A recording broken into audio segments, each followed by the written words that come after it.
So you've met the parents of your friend for the first time. Are you going to use formal or informal language?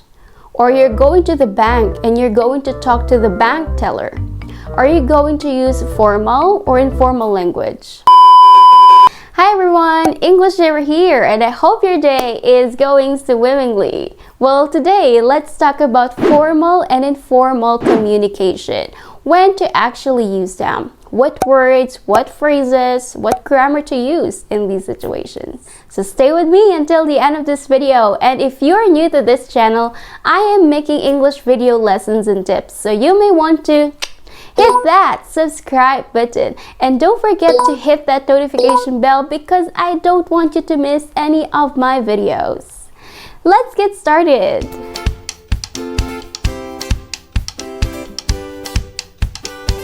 Situations.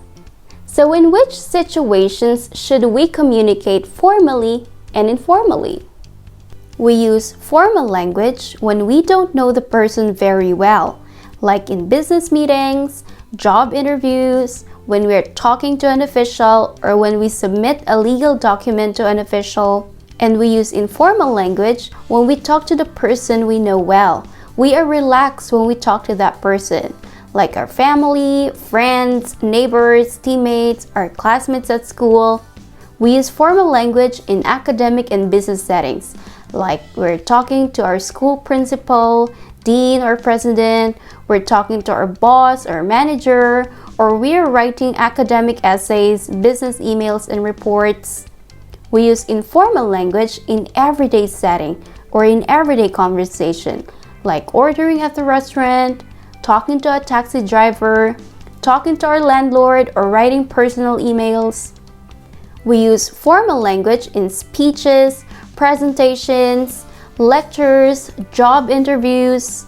We use informal language in spontaneous speech, like in team meetings, chatting with someone, when we socialize with someone at the party, when we talk to our hairdresser at the hair salon. We use formal language in business emails, reports, contracts, official or legal documents. And we use informal language in text messaging, posting on social media, or so. So you see the differences. These are some situations where it is appropriate to use informal language and formal language.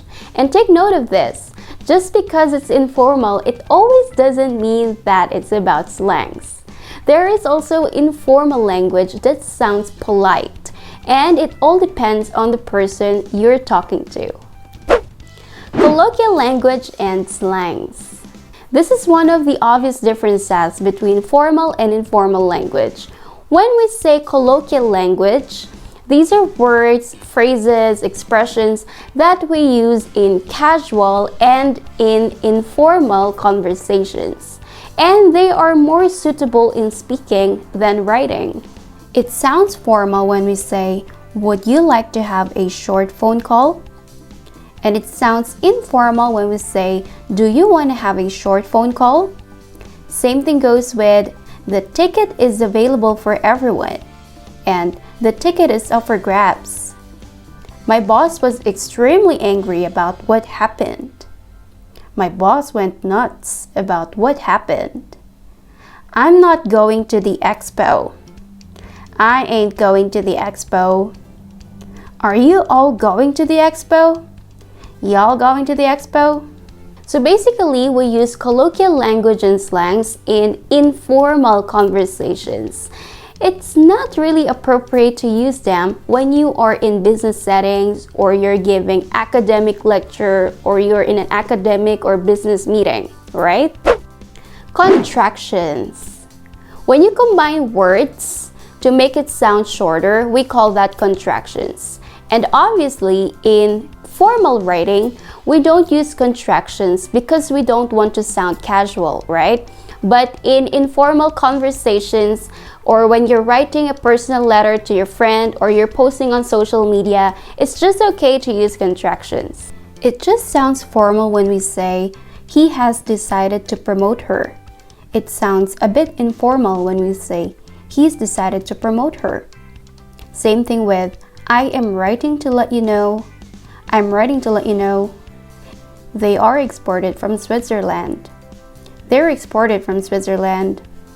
So the reason why we use contractions in informal conversation is because we want to speak faster and more fluid. And it's just acceptable in casual conversations.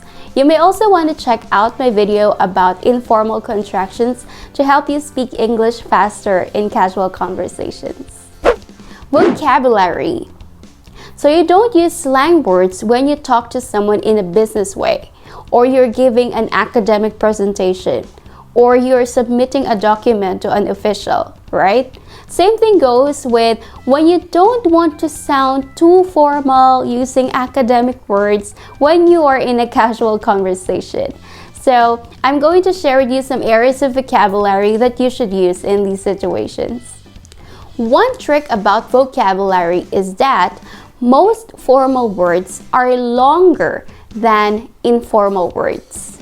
Acceptable, okay, regarding or concerning, about, assistance, help, commence, start, sufficient, enough.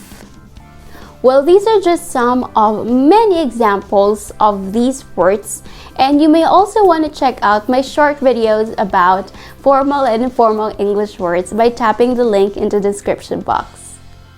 Another area of vocabulary is the use of phrasal verbs because it's not pretty common in formal settings to use phrasal verbs. The price has just increased. The price has just gone up. They refused our proposal. They turned down our proposal. The client requested a refund. The client asked for a refund. So the use of phrasal verbs is very frequent in informal and casual settings. Another aspect of vocabulary is the use of shortened words and abbreviations because we don't use them in formal writing or conversations. I was wondering if you eat vegetables. Do you eat veggies? The new sets of office chairs are comfortable. The new sets of office chairs are comfy. He is our new representative. He's our new rep. So these are some aspects of vocabulary that you can use when you are either in a formal setting or in casual conversations. Grammar. If you're going to write something formally or academically, you're most likely to write longer sentences and in more complex structures. But when you write casually, you're most likely to write simpler sentences. You compelled me to commit this course of action. You made me do this thing. We regret to inform you that your application was rejected due to insufficient requirements. Sorry, but your application was turned down because of lack of requirements. In conclusion, it can be argued that the consequence of smoking may be detrimental and may lead to deterioration of our health.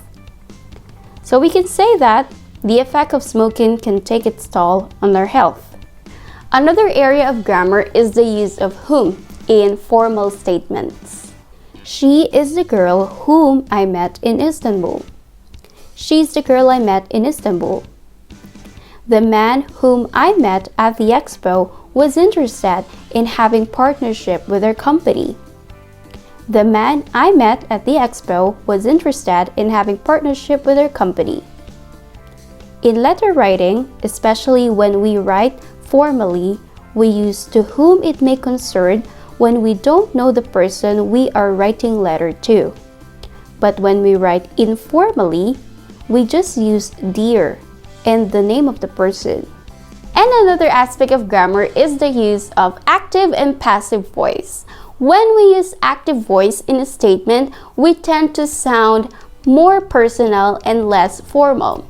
But when we use passive voice, we tend to sound more formal and less personal. Our computers were repaired by the technician. The technician repaired our computers. The ceremony will be held in a hall. We will hold the ceremony in a hall. The products are checked from time to time. I check the products from time to time.